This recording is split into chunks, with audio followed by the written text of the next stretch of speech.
You don't need to run that much drag, to get them hooks in, and it just got nailed by this blue, and it was huge. It was the biggest fish I've ever seen off Sydney in 70 fathoms.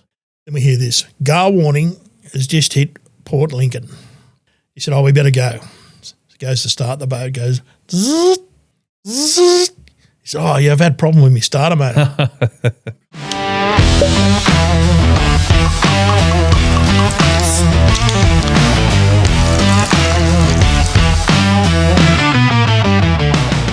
Mark Reid, welcome to the Long Corner. Sammy, thanks for the invite, brother.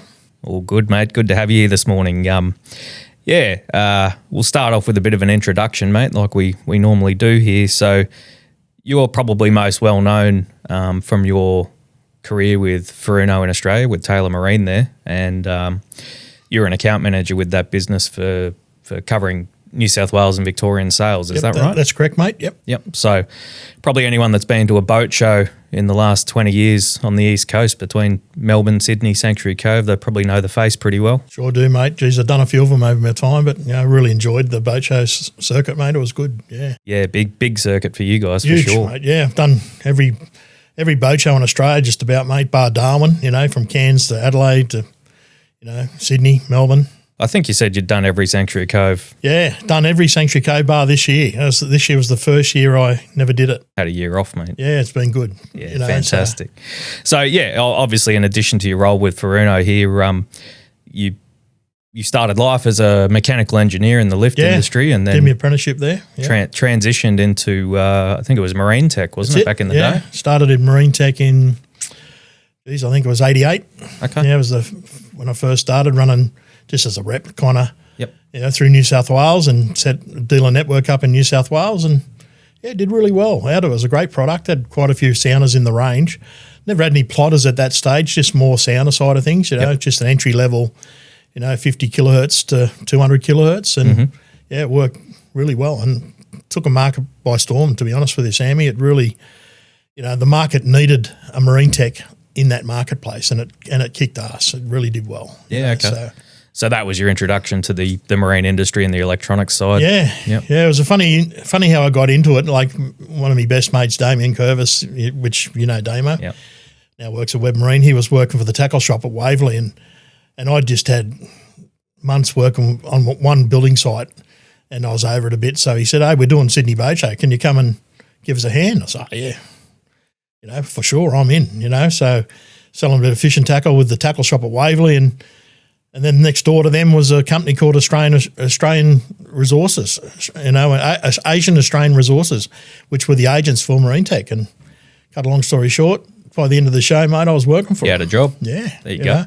My old man said to me, he said, "Mark, this is the silliest thing you've ever done in your life." At first he was pretty right, because I left a full-on paying job, which was big money, and to a job where I had to use my own car and, travel all around the countryside and sell marine electronics for a third of the pay, but it paid off, and I enjoyed it. You got to try things in your life, Sam, and it was good, 100%, mate. And it led me to where I am today. Yeah, absolutely. And had so much fun doing it, and eventually they said to me, "Do you want to go and take on Queensland?" And I said, "Well, yeah, no worries, I'll get up there." So we moved the family up to Clontarf and started to set up Queensland and travelled to Cairns bi-monthly and set up a dealer in every town.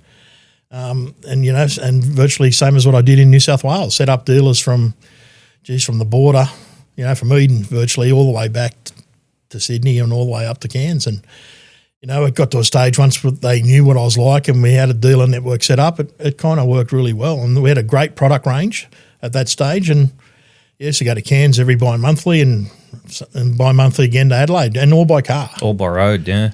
So it was pretty crazy driving, and it was good, and I set up probably 35, maybe 40 dealers, and some of them dealers from then are still part of what I talk to today. And, I've known them for that long, and it worked really well. Build a really strong foundation of relationships and contacts. 100%, and look, for me, it was only a one-man band. Like I was marine tech, there was no tech support, no nothing. When when something failed, we just give them a new one, you know. But mate, honestly, they didn't fail that much. Yeah, okay. You know, so it kind of worked well, you know. So what were the incumbent brands back in that? So you're talking sort of mid-'80s to early '90s time period there. What were the incumbent brands back then? Because the industry's changed over the years, hasn't it? Mate, Lowrance was huge. Yep. You know, like Peter O'Donoghue used to run a company called Mod Pod. You know, Stewie Wood used to work for him, and there was a few other guys in Sydney and Melbourne that worked for Peter. And mate, the Lowrance side of things was crazy how big it was, you know. And mate, JRC was big too, and same with Raytheon. You know, there was plenty of competition out there on the marketplace. You know, Coden. Yep. Coden was huge. Codens, you know, but yeah, things change. You know, I think every company in marine electronics has a day in the sun. Yeah. You know, so it you know, when they come out with some new products, everyone loves the new stuff, and it goes really well. And yeah, it's changed a lot, Sam, from when I started, you know, to now. It seems to be that way throughout the entire sort of marine game though, right? Because it's a bit like outboard engines, you know, certain manufacturers have their time in the sun and then years later, in some instances, don't even exist anymore, you know? No, well, that's true, isn't it? You know, so, yeah, no, it's been a great journey, and you know, I'm so lucky to where I am today, you know, with, you know, still involved with it. Absolutely. You know, so. Yeah. So from marine tech, I believe you then spent a bit of time in the fishing tackle industry. Oh, geez, yeah.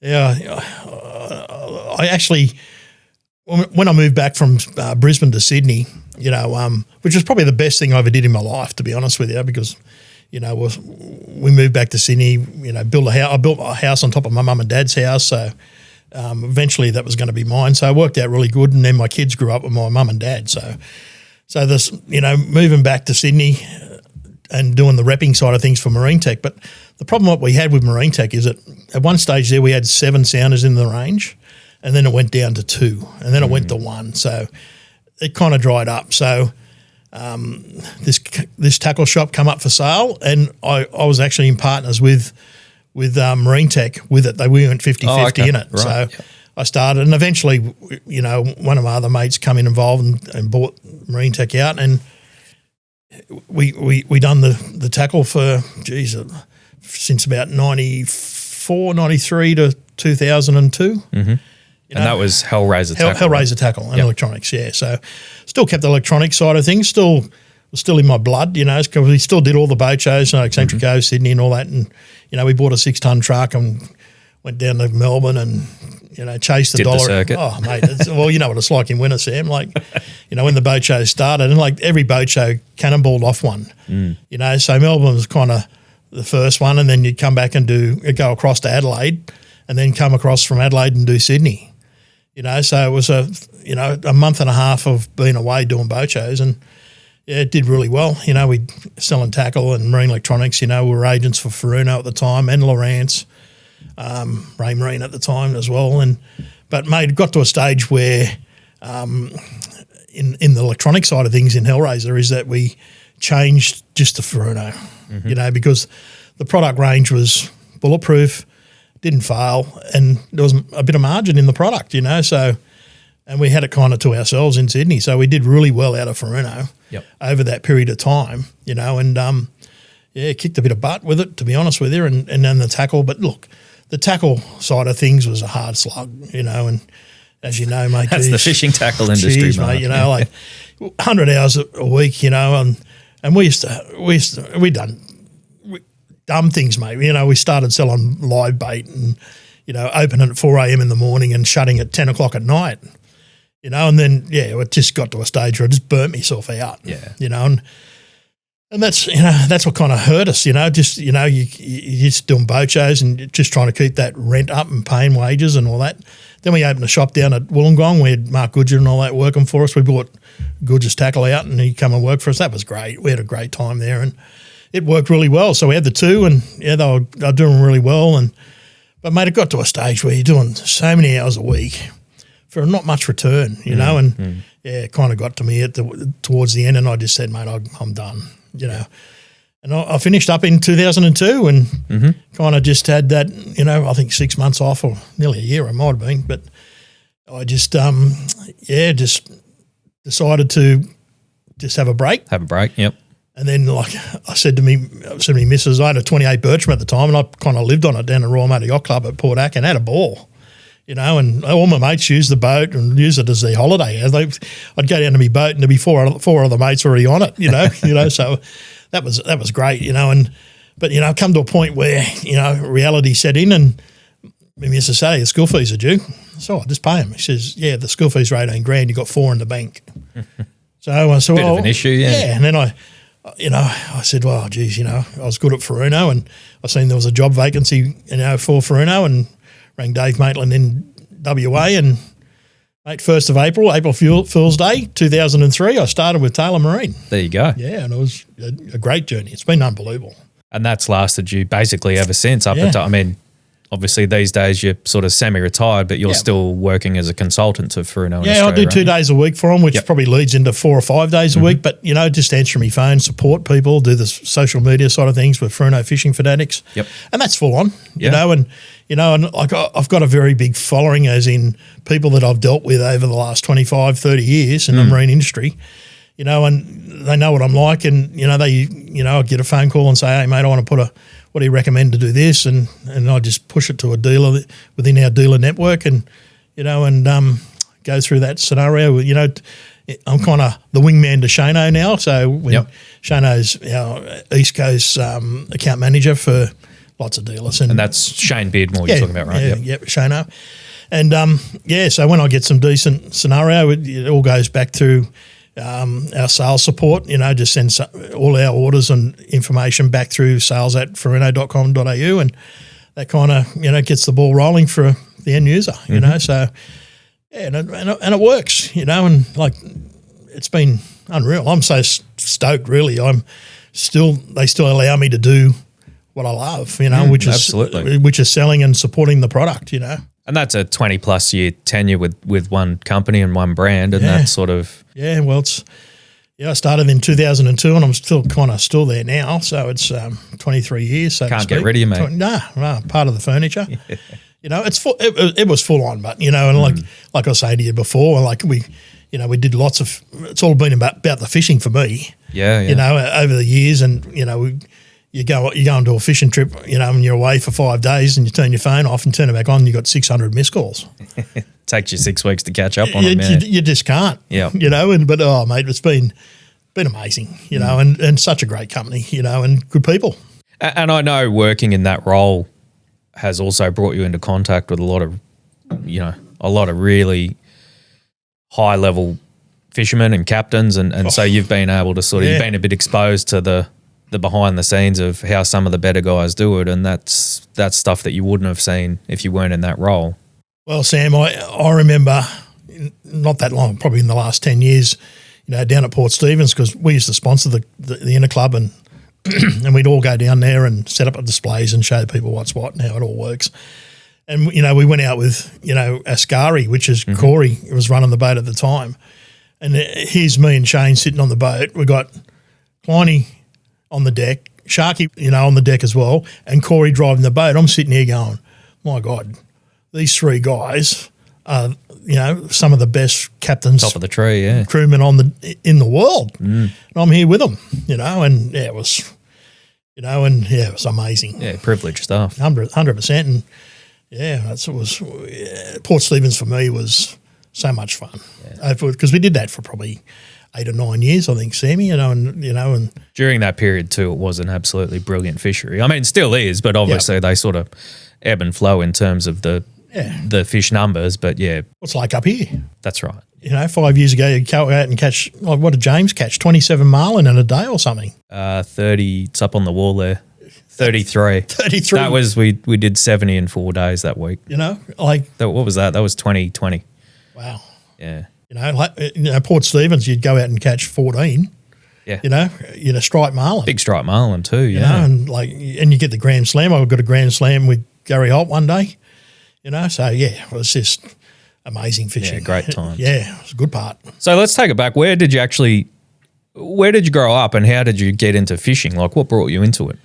Mate, I've always loved the ocean. You know, I was always a mad surf. I used to ride a kneeboard, and, you know, and that was, I just call a beggar all the time. And I was all right at it, did all right, travelled lots of places surfing, and a good mate of mine, Peter Berry, got me into South Sydney AFA, which is an ANSA fishing club in Sydney. And Peter used to make all my surfboards, and Peter got me involved with ANSA. So and I'm still part of that club today.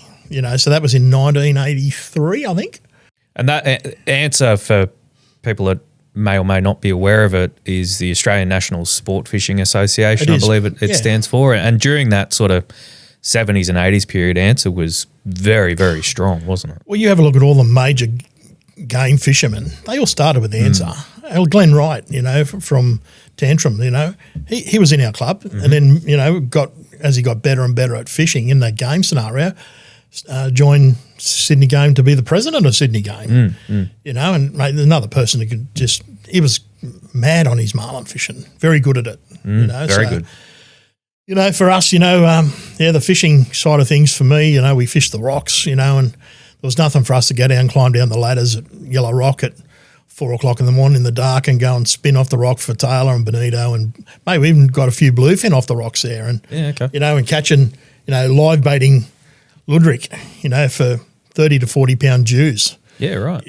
Off the rocks, and getting smoked in, when that's when the sewer was there.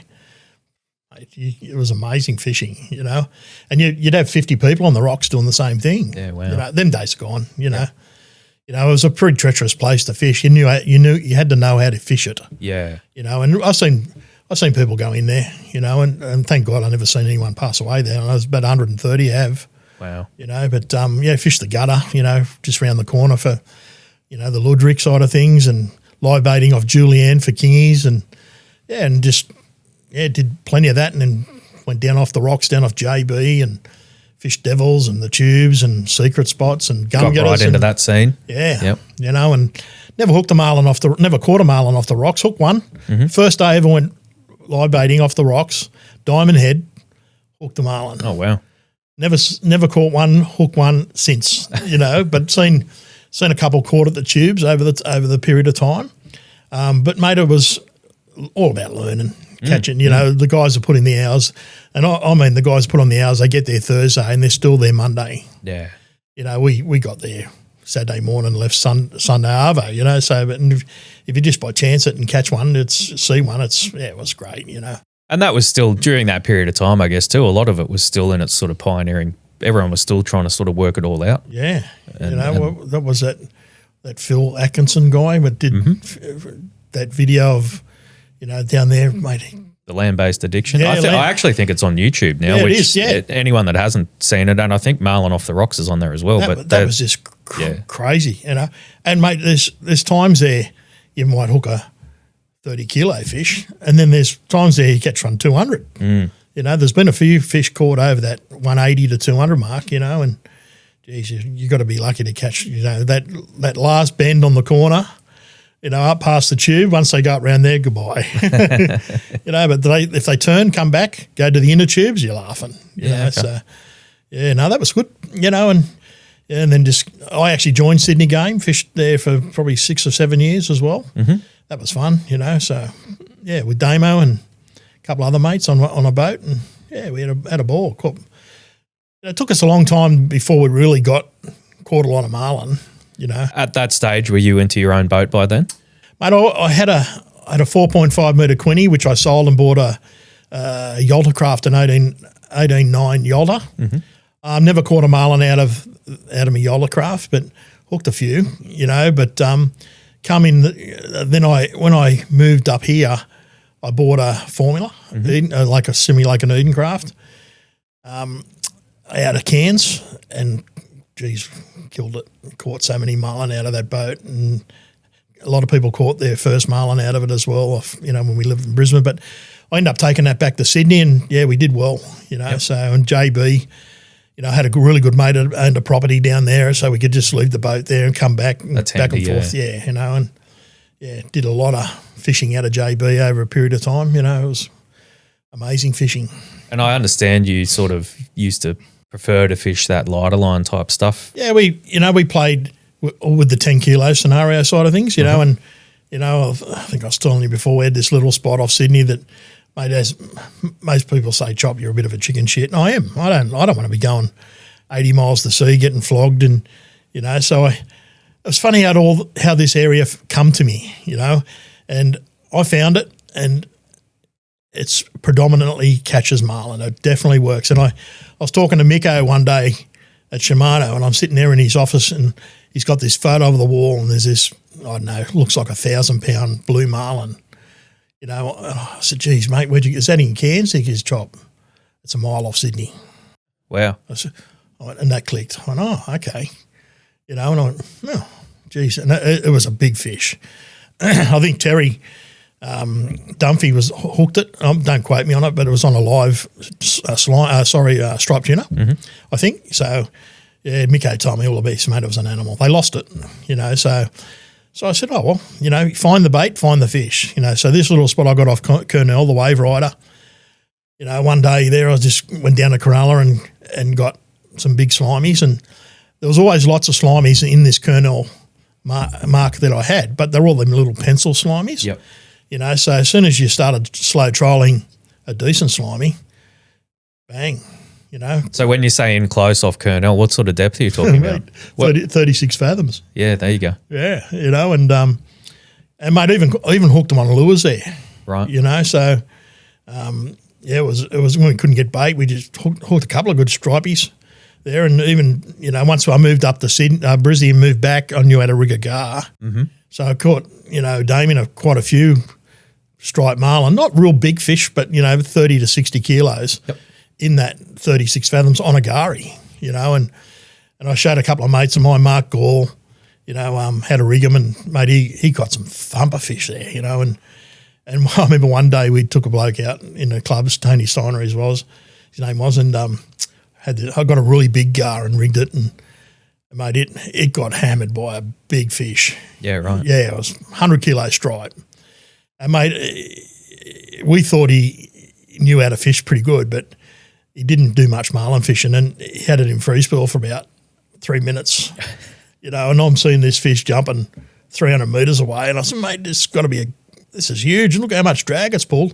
And I looked at his rod, said, oh, hang on a sec, put the drag up. And as he put the drag up, the rod just went like that, and I pulled the hook. Oh, really? Yeah, pulled the hook on that, but that was fun. That's even to a point where only 3 or 4 weeks, or no, it's probably about a month and a half ago, 2 months, talking to Louis down there, and he's been trolling to catch a marlin solo. So go here. I think he got 3. Yeah, right. Yeah, 3 little blacks, so. It's interesting you say that, because I know in more recent years, the shallower grounds off the northern beaches, like sort of Long Reef and Whale and that sort of northern, from Sydney Harbour north up to Broken Bay, I know a lot of guys have been fishing in a lot shallower than was the sort of case 10, 15 years ago, where you'd leave Sydney and sort of wouldn't drop them in till 80 fathoms odd. But I remember one day, Sammy, we couldn't get bait, and so I had Damien on the boat. So we were trolling 15 and 24 kilos, and we're in probably 70 fathoms just east of the peak, and Rob Curry was beside us in Makia, and we hooked the striped marlin, and as we're pulling the other lures in, Damien was cranking this Lumo sprocket in. It just got nailed by this blue, and it was huge. It's the biggest fish I've ever seen off Sydney. Yeah, right. In 70 fathoms. 70, yep. Rob Curry's on the radio, Chop. That's the biggest blue I've seen off Sydney. And like Rob had caught. Yeah, he was known for catching big blue marlin. And mate, it was jumping behind his boat. Yeah. And I've just gone, oh my God, we've got a striped marlin on, and we've still got 2 lures in the water. So I said, mate, I turned the boat. I left the striped marlin jumping. I said, just grab the 24 cheap, because his nickname's cheaper for some reason. So we're fighting this fish, right? Still left the striped marlin jumping around the boat, and it jumped, and it couldn't get out of the water. It was just its head. And I've gone, my God, this is an animal. It's probably 200 kilos. For me, that was a big fish. Yeah. And it was probably bigger than that. But anyway, hooks fell out. So we wound it in, and Damien had this Lumo sprocket with a set of, was it 9691S's or 7691? 7, mate. I looked at the hooks. No joke, mate. If I threw it at you, it wouldn't even hook you. They're blunt as, rusty. I looked at him and he looked at me and said, don't say a thing, Chop. Right? So we still had the striped marlin on. So as soon as he picked the rod up, the striped marlin fell off. So we just go, we're cursed, but just shows you that there is some big fish in that 70 to 80 fathom mark. 100%. Yeah. And it's what you said before, mate. You find the bait and you find the fish. Yeah. So it doesn't really matter what the depth of water is. If the food's there, the big fish will find it at some point. Yeah, I love getting some big slime. I mean, we always run down to Crower, grab 20 big slimies, so they'll always seem to be there, and then just run to the 12 mile to the wide fad, and just slowly troll that 75 fathoms back down to the botany fad. Mm-hmm. Mate, the amount of fish that we tagged and caught through that area was pretty amazing, and big dolphin fish too, like 15 to 20 kilos. Saw some big dolphin fish doing that as well. Yeah, quite a heap of good dollies over the time, So, and they're great fun. Yeah, 100%. A lot of people don't like them, but I do. One or two's nice. They get a bit painful if you're catching them all day long, but especially those big ones, they are a good fun fish. Yeah, so that was great fun. So there's probably another hidden lesson in there too, that it's a good idea to sharpen your hooks. Right? Yeah. There you go. Yeah.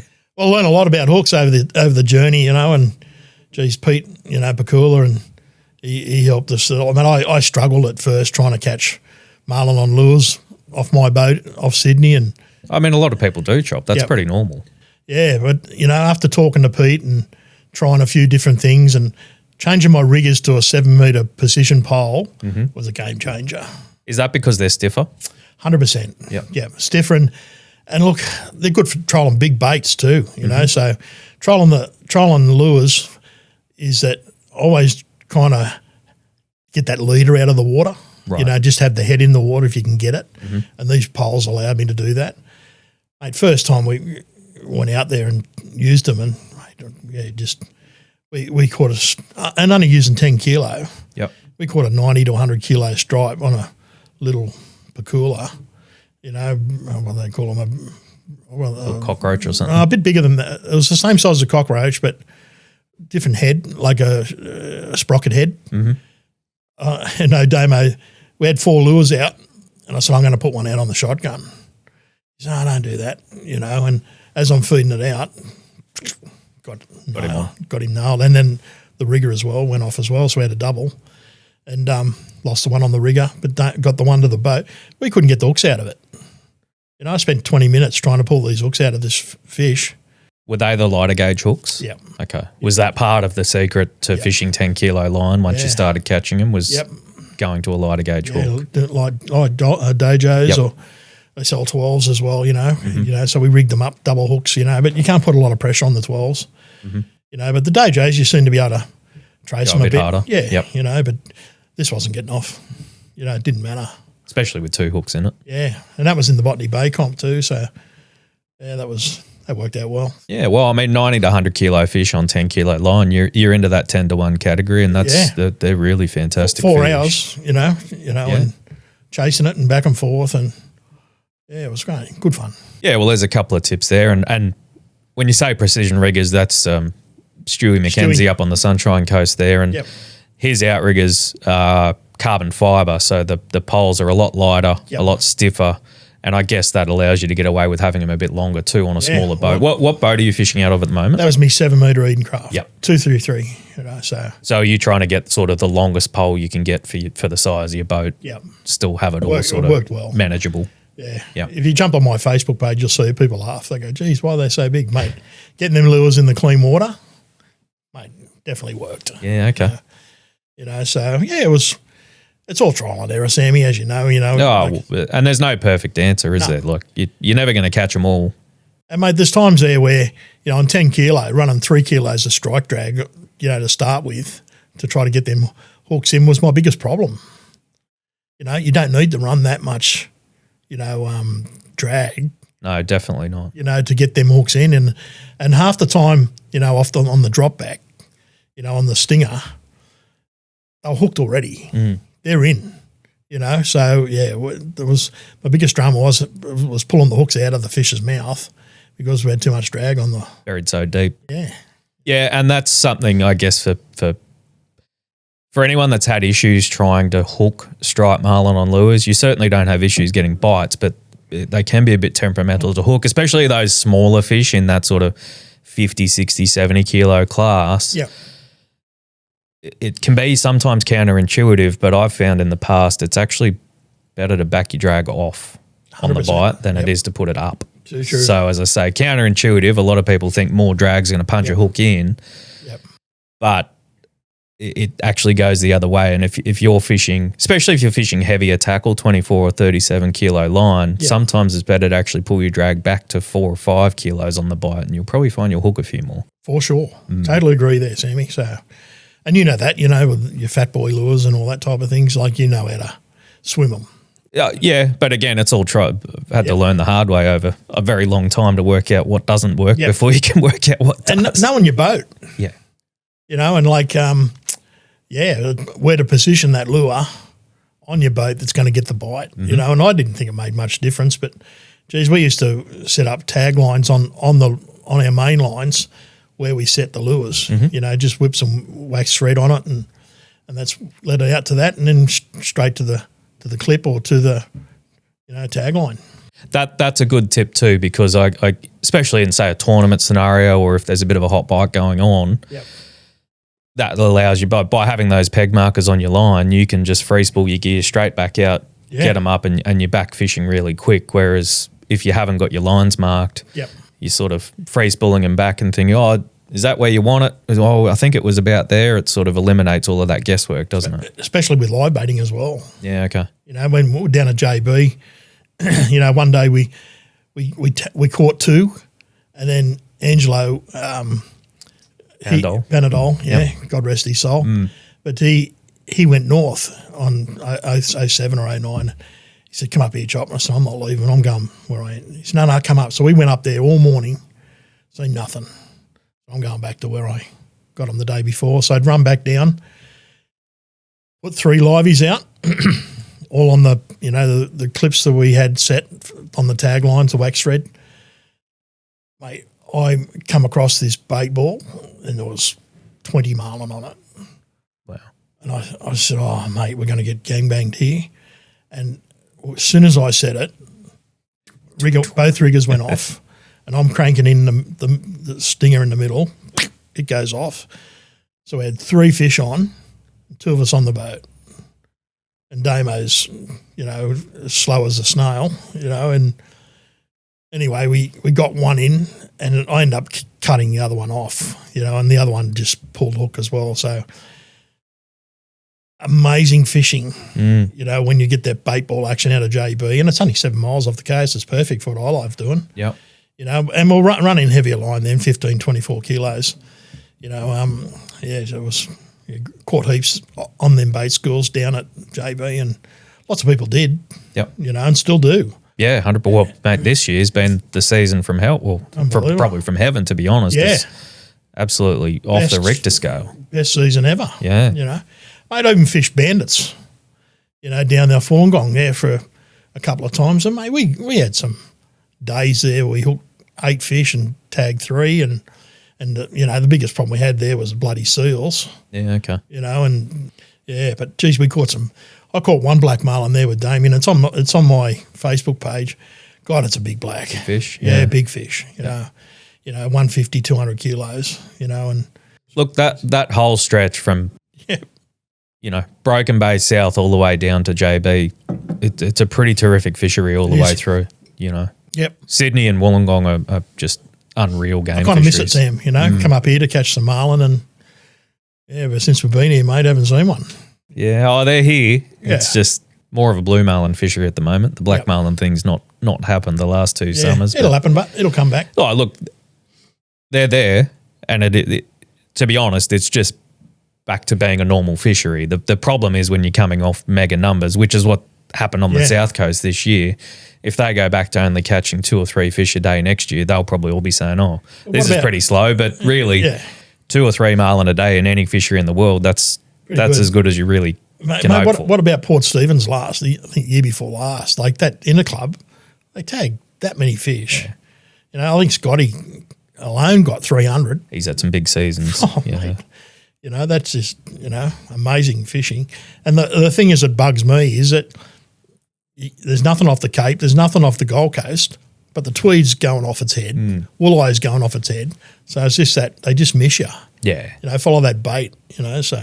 Whichever way the bait and the water flows, that's where they go. That's it, mate, yeah. No. So let's talk about some of the other fishing that you've done and just to set the scene a little bit before we move into electronics, because I guess if we go back to the early 90s there, I know you caught a pretty significant fish up in Cairns, right? You did a few trips up there. Yeah, from 92 to 96 we went up and fished every season, and like weighed 1,071 in 93. That's a great fish. Yeah, that was a mega fish, you know, and quite a few fish up around that 1,000, you know, and the first day out of Lizard in 93, me and my mate Jeff and Stan were sitting in this 41 stepper, just looking out the back and just skipping a Big Mac tuna and a scaly on the riggers, and this fish come up. Mate, its head just got bigger and bigger, like it just went and it didn't go on with them. And geez, you know, wow, that's a big fish. How big was that? Yeah. Yeah, and I said, well, and I still reckon it's probably one of the biggest fish I've ever seen, but it didn't go on with anything. And then I got an 800-pounder that day, and Jeff got a 400-pounder. And, you know, the 800-pounder, they're all telling me it's 1,000. So at the time I'm saying gaff it, you know, like, but no, they just said, nah. It never had a tail on like that thing there, you know. He said, no, the tail's too small, let it go. And you watch the video and it's got a girth on it like this, you know. You know. So that week I think we tagged 7 fish, and I got me 1,071. Yeah, you've got your grounder on your belt. Yeah, look. Yeah, I'd do it again. You know, as much as I don't like killing fish, or I like letting them go, but I reckon if I got that 1,300 on, and I physically couldn't do that these days anyway. I'd fall apart. My shoulders are buggered. You know, 120 kilos, I'd die. You know, I'd let someone else play with it. You know, so we went up there last year and the year before last with Elliot and a mate of mine, Louis, on the Game Changer owns a 63 Bertram, and we went up for a week and we had so much fun, you know. Didn't weigh any big fish, like 500 pound we caught, so which is, you go, only 500 pound, but, you know, pretty amazing. It's the only place in the world you probably say, it's only a 500. Yeah, only 500, you know, but yeah, no, it was amazing, you know, and fish Cairns probably 8 or 9 times now. And you were on board the Ascari for the Cairns 50th, weren't you? Sam, it was, the old amazing week of my life, you know. And it was a point where, you know, I was going up and then I wasn't going, and I was going on, you know, just go to Cairns, and, you know, and I got the phone call. Fishing started Monday. I got a phone call from Shane Beardmore. Hey, Chop, can you get the Cairns? I can get you on Ascari. Shane said you can come. $3,000 later on airfares. Last minute booking, yeah, and I had to go business because the only thing there, straight up to Cairns. Next day going out of Cairns to fish the best game fishing tournament in the world, you know, like historic, you know, and, you know, fishing with Corey and Junior and Reese and Shane Shipthorpe, you know, the guy that owns the boat. Like I'm sitting there going, mate, I'm just kissed on the cheeks, you know, like how good is this? Bit of dream team stuff there. Mate, it was just amazing 5 days of fishing, and the boys won it. Yeah, unreal. You know, I've got some great photos of, you know, 750, 800 pound fish jumping me on the back of the boat and full speed backwards. Oh, mate, what an experience. It was. Yeah, it was great fun. And Mitch, the guy that was, you know, Mitchell that was catching the fish, was a trooper. You know, we had a good time, you know. Yeah, good. And that was 10 years ago, because we're sitting here now talking about the Cairns 60th being run in a couple of months' time. Yeah, so. Well, that's going to be amazing too, I reckon, mate. So, and like out of all the fisheries that I've fished in, Sam, the Cairns fishery has got better and better and better. You know, you got all these people saying, the fish are not there as much. Last year was the best season I reckon they've had in 30 years. Yeah, right. You know, like it's big fish, and this year might only be 600-700 pound fish, but there was a lot of big fish, you know, let go this year, you know, or previous year just gone. So again, on a world scale, there is no other fishery like it, is it? Mate. if you're into the game fishing side of things and you're young and you don't have to be young to do it, but the fishery is amazing. Yeah. You know, just behind the reef, sitting at night having a few beers and, you know, and you've got 20 other boats sitting around you. God, it's pretty amazing. Oh, it's a must do experience at least once in your life, isn't it? Sam, when we went up there in 92, it was $1,000 each for 4 of us. So for the whole week, it was $4,000. Now it's 30. Bit different now. You know, like, but everything, you know, is scaled to, you know. Oh, mate, the running costs compared to what it was in the 90s are about 20 times more. So it's all relative. But it's still cheap. You said that before. It's still a relatively cheap trip, really. Is it good? Oh, mate, best fun you can have, you know. But if you want to go and see the reef and catch maybe £1,000 marlin, you get 4 mates that are happy to throw $5,000 in, fish 4 or 5 days. You'll never regret it. No, not at all. And it's cheap. And that's buying you some of the best boats in the world with the best crews in the world. Yeah. Like it's, But the thing is too now with the Australian dollar being as weak as it ever is, the guys from overseas kind of nail all the good times. And like, you know, the best time I think to go to Cairns is at mid-October to mid-November, you know, and you know, always fished that first quarter. Didn't like fishing the full moon. Sometimes I did. One year we did, and we did really well, you know. But, we always seem to have a big fish on at one stage. I'll see one, you know, or hear it like.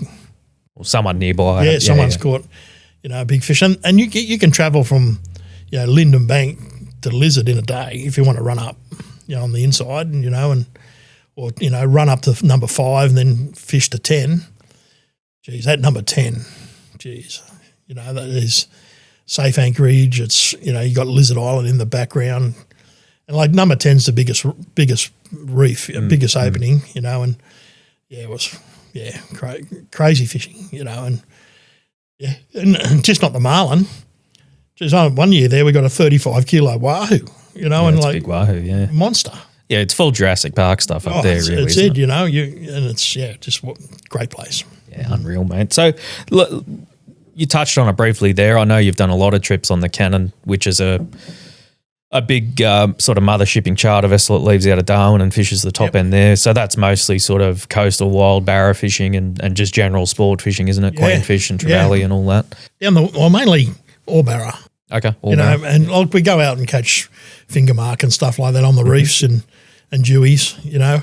But the barra fishing, for me, I think if you love marlin fishing, you love your barra fishing as well. A lot of guys cross over in both, yeah. And for me, barra fishing is amazing. You know, it's all about the bite. You know, they're always hungry. They always want to eat something. It's like a marlin, you know, be on the back of the boat. You throw a lure on the front of a barra, it'll eat it. You know, I've had times there with Jeff up the back of Mini in this little creek, you know, and had this junction. And the junction was only like 30 metres round.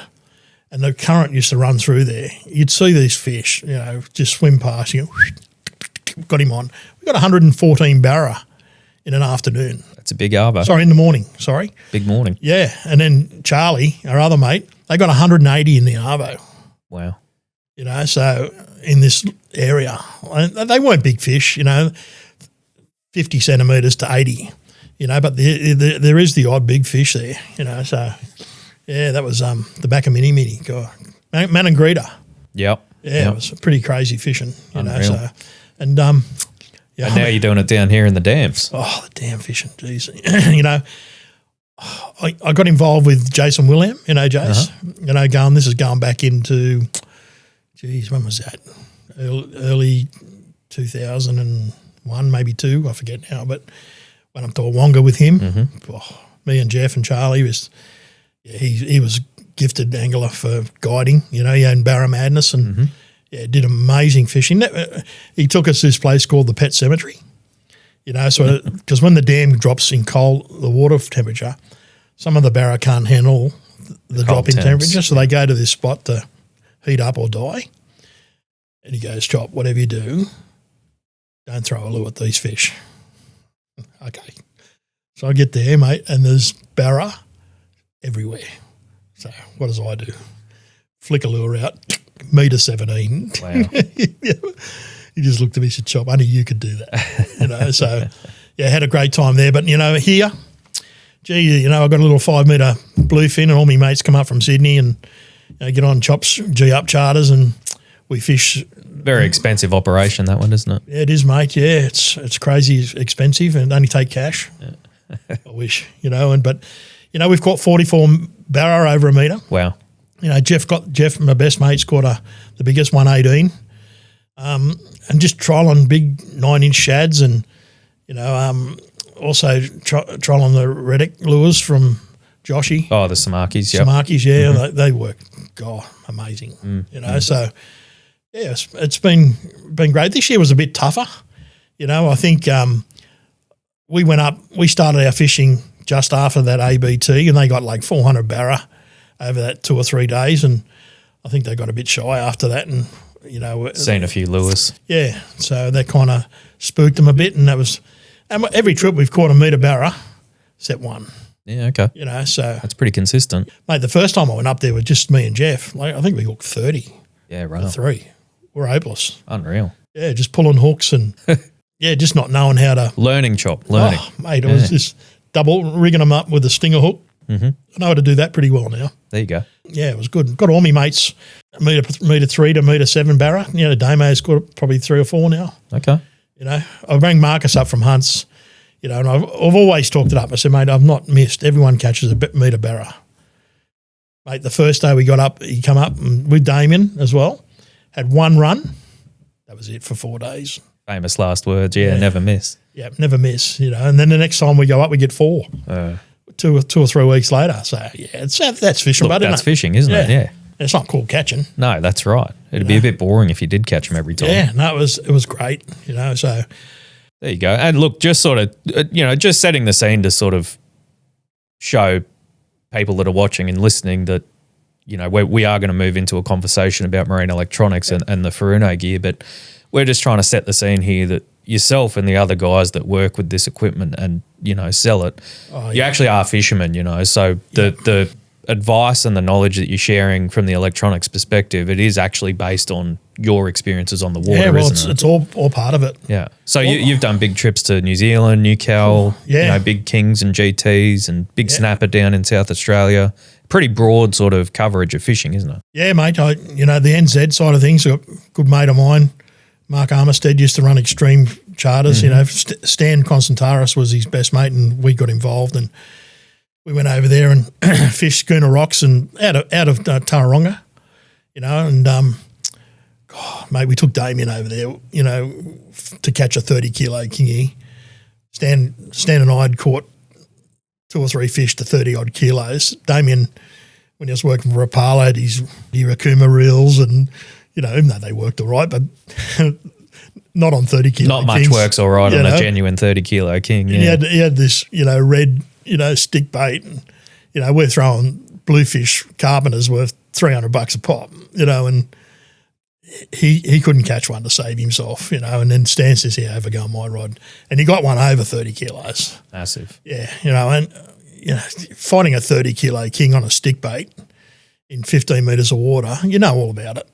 That's about as full on as it gets, isn't it? Yeah. You're using endless passion rods and using Stella 20,000s. That's what I was using and Stan with 130-pound braid, various braid and probably about as locked up as you could get it to, right, in that shallow water. Yeah, well, yeah, and it was amazing fishery, and all on your sounder, marking them on your, Mark had a 585, just with the standard 5,200 kilohertz transducer on the back, and just marking bait.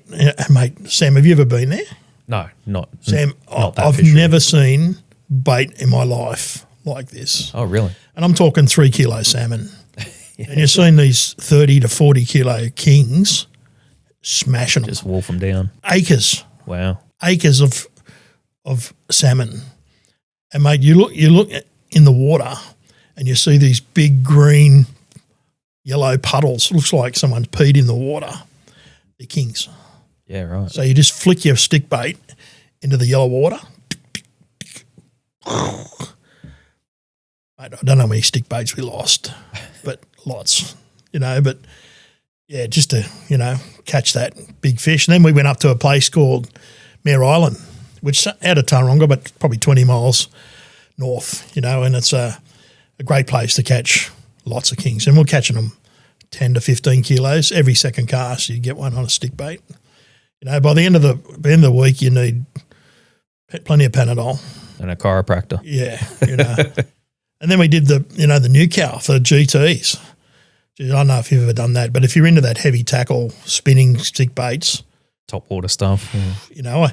I look, I didn't really want to go, and Stan taught me into it. So we took Stressy over from Stress Free Marine, Dean Forster, and Michael Sameski from Snapper Safaris from South Australia from our times there. So we went over to Newcastle, and first day I fished with Stan, and it's like the barrier reef. So you got all these openings, and it goes from 0 to 1,000 metres, pretty close to, so all these fish sit on these edges, and you're throwing, $300 stick baits.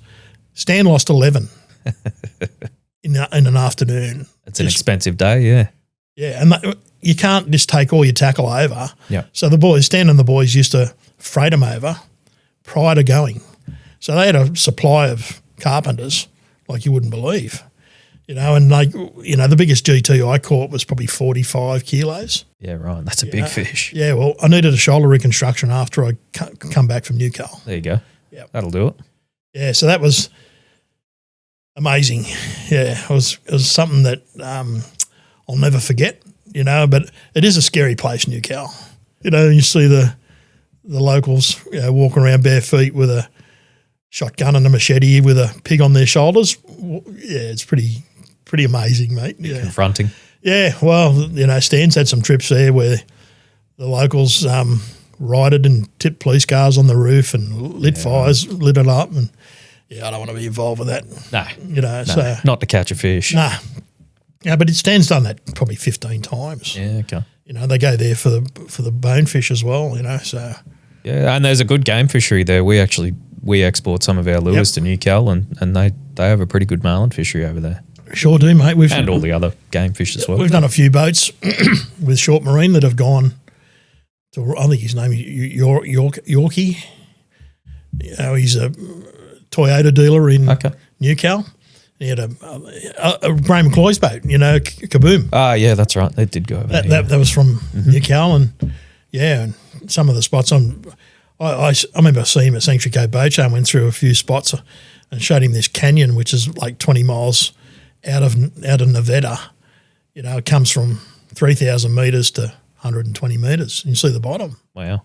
And I don't know how he went there, but yeah, it's a good game fishing scenario. So yeah, 100%. Yeah. Mate. So tell us a little bit about because I'm a snapper fisherman at heart. As much as I'm into the game fishing, I do love my snapper fishing. So you caught some pretty big fish down in South Australia in the day, didn't you? Sam, it is the best fishery I've ever seen in my life. And just knowing the people that I got involved with, like Dean Foster, they own Stress Free, and he owns Stress Free winches. He's a very clever man and great engineer, and developed the business from nothing to something that's been amazing. And everything he puts into it, well deserved. We got involved with Dean, and he owned a house at Port Broughton, so we'd fly to Adelaide, drive up to Port Broughton, and then fished these snapper areas. It's a shame that it's ended. But I read a thing yesterday, it's coming back, so for probably 5 to 8 years, we'd go over the open season, so it was the 30th of November was the open season, after the spawning, and you'd go out and fish Plank Shoal and the Illusion or 20 cars and catch 20 snapper, maybe more, all over 10 kilos. Sure. In a morning. And mate, there'll be boats here to your way, tied up to each other, and just cast. And, at first we used to go and called the Jimmy legs, kilo squid. Yeah, right. And just double hook rig like a shackle rig. Feed them down a burley trail. No, burley trail, sorry, just feed them down the trail. Couldn't stop them. And, mate, the place was in the Spencer Gulf. It got rough. Yeah, really. I mean, really rough. you know, and it's only wind chop. This is what they said to me because I'm a chicken shit. And I said, oh, mate, if it's rough, I'm not going. So the first time I've gone out there, there's no wind, you know, beautiful day, bit of swell, you know, like it's Spencer Golf's only 30 Ks apart, like wide, but it goes up for a long way, you know. And the first fish I caught was about 9 kilo ready. And by this time when I caught that, it was blowing 25 knots, current doing 6 knots in 4 to 5 metre swells. Wow. It was breaking. They're breaking in the boat. I got it on my YouTube. And you see Dean run into the cabin, the wave came over the back of the boat, just filled the boat. You know, but it just – and the next day you go out and it's flat as a tack and then that wind comes up and, you know, I'll tell you a funny one. It was Jeff, Mark Gore, Stan and myself, and there was a southerly due in the afternoon. I said, oh, mate, I don't really keen to go. So, you'll be right, drop. This is Dean. Yeah, we'll be right. So we've gone out and we've gone and fished the Plank Shoal, which is virtually right across the back end of the Gulf, right? And we're catching snapper after snapper after snapper on plastics, you know. Then we hear this, gale warning has just hit Port Lincoln. Oh, Chop, we've got about an hour before it hits us. So, all right, sweet. So we're going, have a couple of more casts. So a few more casts, a few more snapper. He said, oh, we better go. So he goes to start the boat, goes, zzz, zzz. He said, oh, yeah, I've had a problem with my starter motor. Here we go. So he hits a hammer. Zzz, zzz. This thing won't go, right? And the southerly is about 60 knots. It's hit Port Lincoln, which is the mouth.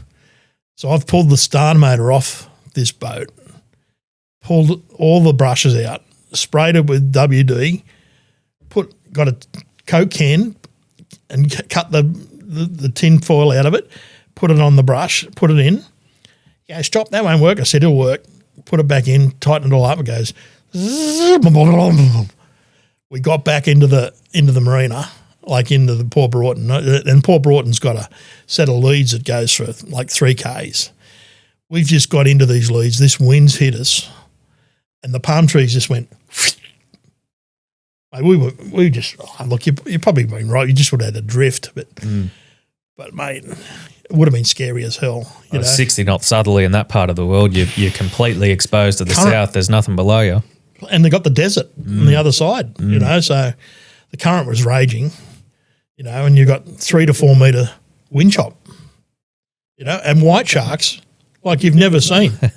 They're there all the time. They follow the boats. You know, but yeah, no, that was look. And the next day he said, "What do you reckon we go?" I said, "Oh, well, I reckon it'll be okay." So we fished for 3 days after that. Never had a problem. Beautiful. He had a charter next, had a week on it, not a problem, and then it died. But he had a spare starter motor by that stage. So there you go. Yeah, so that was a great fishery, and you know, even to a point where like once me, Stan, and Jeff went over in January, which you don't seem to get them on plastics as much as the season goes on. Mm-hmm. When they're starving, they eat anything. So we've gone up to this place called the 20 Cars, which is about an 80K run out of Port Broughton. So we've gone up there and we just could not stop a fish.